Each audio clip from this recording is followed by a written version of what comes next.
네, 노랫소리는 좋은데요. 전셋값이 하늘을 찔렀다. 이런 말 나온 게 하루 이틀이 아니지만 또 한 번 뜨끔한 뉴스가 나왔습니다. 서울 아파트 전셋값이 평균 4억 원을 넘었다고 합니다. 네, 봄 이사철에 서민들의 한숨도 늘까 걱정되는데요. 이 시간에는 부동산 시장을 살펴보겠습니다. 김규정 NH투자증권 부동산 연구위원 자리해 주셨습니다. 안녕하십니까? 네, 안녕하세요. 안녕하십니까? 날은 포근해졌고 봄 이사철은 다가왔는데 이 이사를 제대로 가기가 어려운 것 같습니다. 이게 백문이 불여일견이라고 지금 부동산 시장 현장 분위기가 어떤지 저희가 정리를 해봤습니다.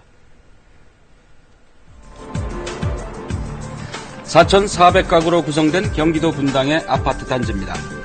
현재 나와 있는 순수 전세 물량은 단 26가구. 그나마도 나오는 거의 즉시 계약되고 있습니다. 봄 이사철을 맞아 전세를 찾는 수요가 늘고 있기 때문입니다. 수요가 늘면서 전세값 역시 상승하고 있는데요. 서울에선 아파트 평균 전세값이 4억 원대 처음 5억대 이상으로 올라갔고 전세금이. 근데 그런 전세조차 지금은 없어요. 월세로 전환됐고 저희도 나가야 되는 상황입니다. 소득에 비해 집값이 너무 높게 형성돼 있기는 해요. 이렇게 전세값이 상승하자 월세 비중도 늘고 있는 것으로 나타났습니다. 서울 부동산 정보광장에 따르면 3월 서울 지역 주택의 전월세 거래 가운데 월세 거래 비중이 47.2%를 기록했는데요. 2010년 조사 이래 가장 높은 수치였습니다. 네, 2년 전인가요? 이 서울 전셋값 평균이 3억이 됐다고 해서 그때도 화제였던 것 같은데, 그러니까 2년 만에 1억이 올랐으니까요. 그러니까 전세 보통 2년에 한 번씩 재계약하잖아요. 그러면 같은 집에서 살기 위해서는 2년 동안 1억을 모아야 되는 거네요. 네, 평균적으로 그런 셈이고 실제 더 많이 오른 곳들도 많겠죠. 통계 먼저 말씀드리면 국민은행이 3월 말 기준으로 아파트 가격 통계를 발표한 자료들에서 이제 나온 건데요. 서울의 아파트 전세 가격 평균이 4억 244만 원. 지역별로 보면 좀 더 비싼 아파트가 많은 한강 이남의 11개 구 평균이 4억 6천여만 원으로 강북 지역의 평균보다도 1억 4천만 원 정도가 더 높은 상황입니다. 그러네요. 실제로는 5억, 6억대의 전세 물건도 강남 쪽에는 많이 있으니까 오르는 전세 가격을 맞춰주기 위해서 세입자들의 고통도 커졌다고 봐야겠죠. 네. 이게 서울만 이렇게 올랐습니까? 아니면 다른 지역도 같이 이렇게 많이 올랐습니까? 근데 서울에서 전세값이 오르면서 경기도로 빠져나가시는 분들, 이런 분들이 그 지역의 전세 가격도 더 덩달아서 올리고 있는 실정인데요. 같은 통계에서 수도권은 평균 전세 가격이 2억 8,785만 원, 전국 평균도 2억 2,647만 원이어서 꾸준히 오르는 모습을 보이고 있습니다. 네. 그러니까 이제 이 전세를 사는 사람들이 이제 오른 전세값을 이제 전세금을 다 충당 못 하니까 그러면 반은 월세로 해서 좀 더 주겠습니다. 이렇게 해서 많이 돌리는 것 같습니다. 네, 일단은 전세 자체가 주거비 부담은 훨씬 덜하기 때문에 집주인의 월세로 먼저 돌리지 않는 한은 대출을 이용해서라도 전세를 유지하려는 경향들은 보이고 있고요. 워낙 전세금이 빠르게 오르고 있기 때문에 이 오르는 전세금을 사실 월급으로 따라가기는 쉽지가 않습니다. 그래서 대부분 대출을 통해서 전세보증금 마련하시다 보니까 시중 6개 은행의 전세금 대출의 규모가 굉장히 급증을 했습니다. 그래서 2010년이 2조 원대였는데 지난해 연말 기준으로 22조 5천억 원까지 늘어났습니다. 그러니까 10배 이상 늘어난 상황이 되겠고요. 지난해 한 해만 6조 원 가까이의 전세 대출이 신규로 늘어난 상황이니까 대출도 늘고 있고 그 대출 이자를 감내하기 위해서 주거비 부담은 늘어나는 구조일 겁니다. 그리고 말씀하신 것처럼 그나마 이제 전세로 재계약을 해주면 다행인데 집주인들이 워낙 이제 월세 전환을 요구하고 있기 때문에 저금리다 보니까. 월세로 전환 어쩔 수 없이 비자발적으로 월세로 전환을 하면서 주거비 부담은 전세 때보다도 더 늘어나는 모습입니다. 네, 이게 이제 평균 4억 원이면요. 이게 경기도 지역에 이제 매매가 가격보다도 보다 비싼 건 거잖아요. 그러니까 그럴 바에는 좀 어디 좀 집 좀 사야겠다 이런 생각이 들 법도 한데 또 그렇다고 해서 매매가 많이 이루어지는 것 같지는 않아요. 네, 말씀하신 것처럼 서울의 전세 가격이 평균 4억이면 지금 경기도의 평균 아파트 매매 가격이 한 2억 7천 8천 정도니까 매매가요? 70% 정도면 사실 내 집 마련이 경기도에서는 가능합니다. 그래서 일부 새 집은 아니더라도 경기도의 교통 좋은 곳으로 내 집 마련 하시는 분들도 간혹 있습니다만 아시는 것처럼 올해 1분기 들어서 이미 거래 시장이 수요 관망세가 짙어지면서 집값이 혹시 공급 증가에 따라서 떨어지지 않을까 우려하시는 분들 집을 안 사고 전세나 월세 가격이 오르더라도 한 번 더 임대 계약을 하자라고 하시는 모습입니다. 그러다 보니까 사실은 충분히 이제 매매 계약이 가능한 상황이어도 전세로 조금 대기하시는 경향들을 보이고 있고요.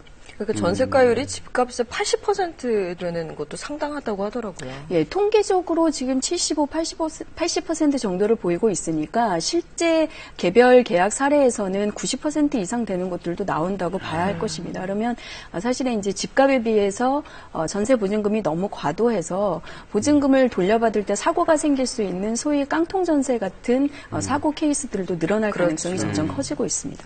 이제 부동산 매매 부분은 조금 이제 뭐 좀 가라앉아 있는 분위기 같은데 그래도 강남에 뭐 이 재건축 단지 등 뭐 일부 이제 이런 데는 뭐 신규 분양이 청약 열기가 뜨겁다고 해요. 뭐 전혀 다른 상황입니까? 매매하고. 네, 상대적으로 전세난이라던가 전세 가격 상승은 지속되다 보니까 뭐 당장 목돈이 필요하지 않은 신규 분양 내 집 마련을 고민하시는 분들이 또 일부는 남아있을 것이고요. 방금 말씀하신 강남권이라던가 이런 분양 시장의 최근 경향은 좀 입지가 유망하고 장기적으로 투자 가치가 높은 상품들이 나오다 보니까 재고 시장에서는 사실은 전월세 거래 증가 속도에 비해서 매매 거래는 굉장히 부진한 모습인데 신규 분양 쪽에서는 여전히 높은 청약률을 기록하는 것들이 나오고 있습니다. 그런데 지역과 분양 가격에 따라서는 또 미달 사례도 동시에 나오고 있어서 청약 시장이 굉장히 양극화되고 있다라는 데 유념을 하셔야 되고요. 청약 경쟁률은 높더라도 계약은 포기하시는 분들이 많다거나 아니면 청약 경쟁률이 높았더라도 또 입주 물량이 좀 넉넉한 곳들에서는 프리미엄이 잘 형성되지 않는 경우도 많기 때문에 청약 경쟁률만 보고 또 시장을 오해하시는 것은 위험하실 수가 있습니다. 이 열기로 봤을 때는 조만간 전세가가 쉬 떨어질 것 같지는 않은데요. 아까도 깡통 전세 말씀하셨잖아요. 그럼 깡통 전세에 우려가 있기 때문에 이제 전세 보증 보험에 이제 가입하시는 분들도 좀 있는데 아주 많지는 않은가 봐요. 근데 사실은 보증보험 가입 자체가 그 세입자분들에게 잘 알려지지 않은 것들도 있었고요. 근데 요즘은 워낙 집값 정체의 전세 비율이 7, 80%까지 올라가다 보니까 최근에는 좀 인지를 많이 하시고 늘었네요. 가입을 하시는 추세입니다. 올해 1, 2월에 가입자 현황이 전년 그 전년에 같은 해 가입자 수에 비해서는 현저히 늘어난 걸 보실 수가 있겠고요. 전세금 자체가 오르다 보니까 보증 액수도 급등하는 모습입니다. 보증료가 한 어느 정도 되나요? 보증료 수수료율은 지금 저희가 그 주택도시 보증공사의 보험 상품과 또 서울보증보험의 보증 상품 두 가지 중에 선택하실 수가 있는데 사실 수수료율은 0.15%에서 0.19, 0.2%대 정도로 높진 않습니다. 그래서 1억 원 정도를 만약에 보증하셨다 그러면 연간 15만 원에서 최대 22만 원 정도니까 매달 지불하시는 금액이 그렇게 크진 않습니다. 그래서 위험하신 상품은 가능하면 가입을 해서 보증금 돌려받지 못하는 상황이 되셨을 때 보증보험사를 통해서 대신 돌려받는 안전장치는 해두시는 게 바람직합니다. 그러니까 1억에 15만 원에서 20만 원 정도로 계산하고 하시면 되겠군요. 네, 큰 부담 아니니까 안전한 대책으로 좀 해봐야 되겠네요. 그 봄 이사철을 맞아서 이제 이 무주택자들 결국 무주택자들의 고민 아니겠습니까? 세입자들의 고민인데 좀 뭐 장기적, 단기적으로 뭐 주택 마련을 하는데 뭐 어떤 전략 같은 게 좀 있을까요? 네, 일단 전세 물량도 여전히 계속 부족하고 입주량도 넉넉치 않은 곳에서는 전세 상승이 지속될 것 같습니다. 그래서 내 집 마련 고민하시는 분들은 정부가 좀 저렴하게 공급하는 공공 분양주택이라던가 10년 거주에 분양 전환 받을 수 있는 10년 임대주택 같은 정부가 무주택 저소득층에게 공급하는 주택을 먼저 살펴보시고요. 임대로 좀 더 그래도 거주를 해야겠다 하시는 분들은 요즘 뭐 행복주택이나 뉴스테이처럼 계층별로 맞춤형 임대가 나오고 있어서 살펴보시는 것도 방법이고. 학생들도 뭐 살 수 있고. 네, 뭐 대학생이나 신혼부부, 있죠. 뭐 취업 준비생, 네. 새로 취업하신 분들 이런 분들 대상으로 행복주택이 올해도 한 10,000가구 정도 입주자 모집을 합니다. 네, 네. 알겠습니다. 오늘 말씀 고맙습니다. 고맙습니다. 감사합니다.